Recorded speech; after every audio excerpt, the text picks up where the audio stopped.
જાણે અજાણે કોઈ પણ માણસ મોટો થઈ જાય ને તો એની નાની વાતો ઉખાડવામાં આપણને બધાને બહુ મજા આવે. કોક એમ કે આ ભાઈ ફલાણા એ બહુ સંઘર્ષ કરીને આગળ વધ્યા. હવે ભાઈ અહીંયા અમે શેરીમાં મોટો થતો જોયો છે, અહીંયા રમતો તો હું કર્યું અમને નહીં ખબર હોય, પણ તમે હજી હું ખબર છે ને ગામની કરતા રહી ગયા ને એને દોડ મૂકીને ઊંચે પહોંચી ગયો. પણ આપણે સતત કોઈની મોટાઈ સહન કરી શકીએ એટલા મોટા આપણે રહ્યા જ નહીં. મોટી ઇમારતો શહેરની હોય એનો અર્થ જરાય એવો નથી કે માણસે એ શહેરમાં મોટા હોય. આ શહેરની કેટલીય ઇમારતો છે એ આકાશને આંબે એવી છે, પણ આકાશને આંબી શકે એવો માણસ કોઈ છે આજુબાજુ પડખે કે જે આપને ટેકા દે ને તમને ટેકા દે જ્યારે તમને જરૂર હોય ત્યારે? તો કે નહીં.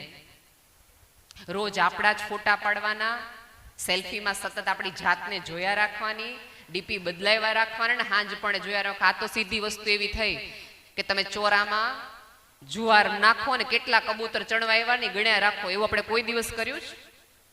પણ આમાં આપણે ક્યાંક આવું જ કરતા હોઈએ છીએ. કેટલા લોકોએ જોયું ને કેટલા લોકો, અને જેને આપણે દિલ દેખાડ્યા હોય આપણને અંગૂઠા દેખાડે તો આપણે જરાય ન મજા આવે. એને તમે કેટલી લાઈક આપી હતી, એને તો સહેજે આમ ન કર્યું. કેમ અટકીએ છે ક્યાં? એક કૂતરો છે ને એ અરીસાની દુકાનમાં ભૂલથી ઘરી ગયો અને આમ જોવે તો ચારે બાજુ અરીસા. હવે અરીસામાં તો તમને જ દેખાવ ને, એટલે કૂતરા સતત રાડું પાડે, એ પોતે રાડ પાડે, પોતે ભોંકે ને સામે પડછાયો હતો એટલે એ તે ભોંકવાનો છે. એટલે એમ થાય ઓલું કૂતરું મને દાંત દેખાડે, ઓલું છોકરું મારા તમે ડોળા કાઢે. આખી રાત એ પોતાના પ્રતિબિંબને રાડો પાડી પાડી પાટા મારી મારી મારી મારી સવાર પડે કૂતરું મરી ગયું. શું કામ? તો કે સતત એણે પોતાની જાત સાથે જ બથડા લીધા, પોતાની સાથને એણે ધીકા પાટા કર્યા અને લોહી લોહાણ થયું. માનો કે ન માનો, આખી સભ્યતા અત્યારે આ જ કરી રહી છે. સ્ક્રીન પર ફોટા મૂકે, મને જોવે કર્યા કરે, પોતાની જાતની અંદર થઈ ગયું છે. અત્યારે એક જુદો વર્ગ છે કે પોતાની જાતને આપણને ન ફાવે, આપણે એનો અર્થ આપણે બધા હોવા જોઈએ, પણ માને કોને? આપણે તો મારી જાતને, બીજા કોઈ નહીં. હું અને તમે અને પછી આપણે, એવો એક સમય. પણ તમે આજુબાજુ જુઓ કે પહેલા તો પતિ પત્નીમાં એવું હતું કે અમે લોકો, હવે તો my room, my space, my home, my locker, બધું માય માય માય. અવર કાંઈ રહ્યું જ નહીં. આ સમાજના બધા મોભીઓએ રિપીટેડલી આખો દિવસ તમને સાથે રાખવાનો અર્થ ક્યાંક ને ક્યાંક એ છે કે તમને ખબર પડે કે આપણે બધા આપણે છીએ, એકલા નથી. આ દુર્લભભાઈનું ને એનું સવારથી જે ઝુંબેશ ચાલે છે ને, એ રક્તદાન ક્યાંક એટલા માટે કરાવે છે કે તમને ખબર પડે કે આપણે લોહીના સંબંધ ન હોય તો કાંઈ નહીં, પણ આપણે લયના સંબંધથી જોડાયેલા છીએ એટલે આપણે કોકને આપીએ. આ સાથે તમને જમાડવાનો અર્થ એ છે કે આપણા મન વર્ષમાં એકવાર ભેગા થાય અને એના તૃપ્તિના ઓડકારે 364 દિવસ આપણે આપણા કુટુંબ, આપણા સમાજ, આપણા પરિવારની સતત ને સતત ચિંતા કરતા રહીએ, એને સમજતા રહીએ, એને પરખતા રહીએ. એક દાદા છે ને, ગામડામાંથી મુંબઈ ગયા. એણે બેન છે એ થોડાક મુંબઈના તો થોડાક લોકો એવા જ હોય ને કે શુદ્ધ બોલે, આમ લે. એટલે ઓલા બેને એવું કીધું કે રસ લેશો? તો ઓલા દાદા કે મેં મારા ઘરમાં રસ નથી લીધો, તમારા ઘરમાં હું કામ રસ લો? આ વાત કેરીના રસની ચોક્કસ છે, પણ લાગુ આપણને બધાને પડે છે. આપણે બાર બધું સરસ રૂપાળું મજાનું કરવું છે. આ એવી વાત છે કે કોઈ તમને તુલસીના છોડ વિશે માહિતી મોકલે કે તુલસીથી આટલા ફાયદા થાય, તુલસીના છોડથી આમ કરવાનું થાય, તો આપણે 50 લોકોને ફોરવર્ડ કરી દઈએ. પણ તમારા ઘરનો તુલસી ક્યારો 2 દીથી પાણીના વાકે બળી રહ્યો છે, ફેર નથી પડતો. તુલસી ઉપર લેખ લખવો અને તુલસીના છોડને પાણી પાવું ને દોસ્ત, એમાં બહુ મોટો ફરક છે. અત્યારે આપણી તકલીફ બધાની એ છે કે આપણને કામ કરવામાં, એકચ્યુઅલ ઓલું કરવામાં ક્યાંક ને ક્યાંક આપણે બધા પાછળ રહીએ છીએ. દીકરી એવું કીધું ને કે હવે હોટલમાં આપણે જમવા જઈએ છીએ. વાત સાચી છે અને એમાં એટલું બધું કંઈ ખોટું છે એવું હું નથી માનતી. અઠવાડિયામાં એક વાત કોઈને બ્રેક મળવો જોઈએ. પણ ઓલો હવે તમે ઝોમેટો કરીએ છીએ, આપણે મળવાય નથી જતા. ઝોમેટો વખતે એ ભાઈ આવે આપણા ઘરે લાલ ટી શર્ટ પહેરીને, એટલે તરત હજી તમે ફૂડ ચાખ્યું હોય કે ન ચાખ્યું હોય એ તમને એમ કે સ્ટાર આપી દેજો ને સર. એટલે આપણે ધડાધડ 5 સ્ટાર, પોલાઇટ, વેરી સ્વીટ, જમવાનું તો કેટલું સરસ, તરત રેસ્ટોરન્ટ વાળાને સ્ટાર આપી દઈએ. જેને તમે ઓળખતાય નથી, તમારા ખીચામાંથી તમારા વખાણ લઈ જાય. પણ એ જ તમારી પત્ની છેલ્લા 20 વર્ષથી તમારા ઘરની પાઉંભાજી પગમાં સંધીવા હોય તબિયત સારી ન હોય તોય બનાવતી હોય, 45 સેન્ટીગ્રેડમાં તમારી માટે ગરમ રોટલી બનાવીએ, એને તમે કોઈ દિવસ થેન્ક યુ નહીં કહો, એને તમે કોઈ દિવસ સ્ટાર નહીં આપો. ક્યારે એને એમ નહીં કહ્યું કે સરસ રસોઈ બનાવી. અને અજાણ્યા રેસ્ટોરન્ટ વાળાને તરત very nice, 5 star, thank you.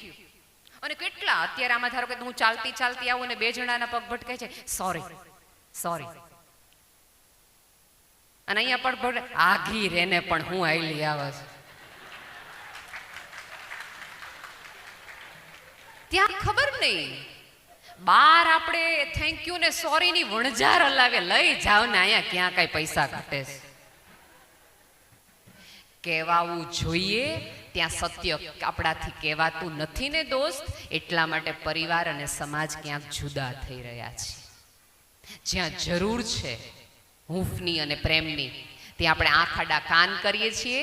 અને સોશિયલ મીડિયા ઉપર એક વ્યક્તિનું કૂતરું મરી જાય તો આપણે તરત ફૂલડા મૂકીને ગેટ વેલ સૂન.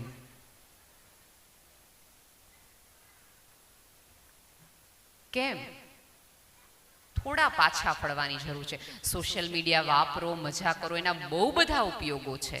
મોબાઈલના પોતાના એક આનંદ છે. ચોક્કસ આ પૃથ્વી પર કોઈ પણ પ્રકારની શોધ છે એ માણસ જાતને સુખી કરવા માટે થઈ છે.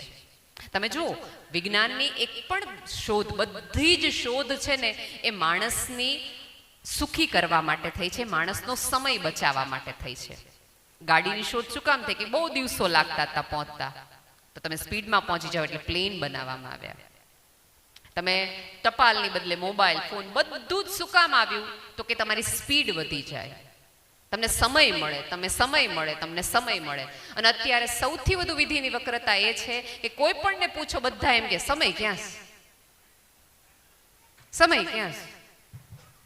આટલા બધા ગેઝેટ્સ, આટલી બધી સુવિધા, આટલી બધી સ્પીડ પછી પણ આજ સવારે જ અમે લોકો એરપોર્ટથી આવતા હતા, દુર્લભજીભાઈ ને વિપુલભાઈ, ત્યારે એક ભાઈ એટલા સ્પીડમાં જતા હતા ને, એટલે ભાઈથી એવું બોલાયું કેટલા ઉતાવળમાં ઘરે જાય. એટલે બધું એમને એ નહીં ખબર હોય ગમે એટલી ઉતાવળે જાય, પત્ની એ જ ઘરે રહેવાની છે, એ કઈ નહીં બદલાઈ જાય.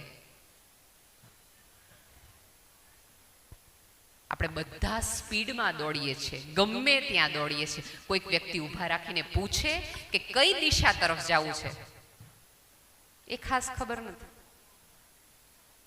આપણા બધાની મથામણ અને તકલીફ દોસ્ત ક્યાંક ને ક્યાંક એ છે કે આપણે ચાલી બધા જ રહ્યા છીએ, બધાને સાચી જ ખબર છે, પણ તકલીફ એ થાય છે કે હું સાચી. આ જગતમાં ક્યાંક હવે એવું થઈ ગયું છે કે કયો માણસ સારો, કાંઈ વાંધો નહીં, બાળકો ભલે રોવે, બાળકોની મમ્મી રોવે તો છે જ, પપ્પાને કહેજો આ બાજુથી જાય, બાકી બાળકો રોવે તો કાંઈ વાંધો નથી.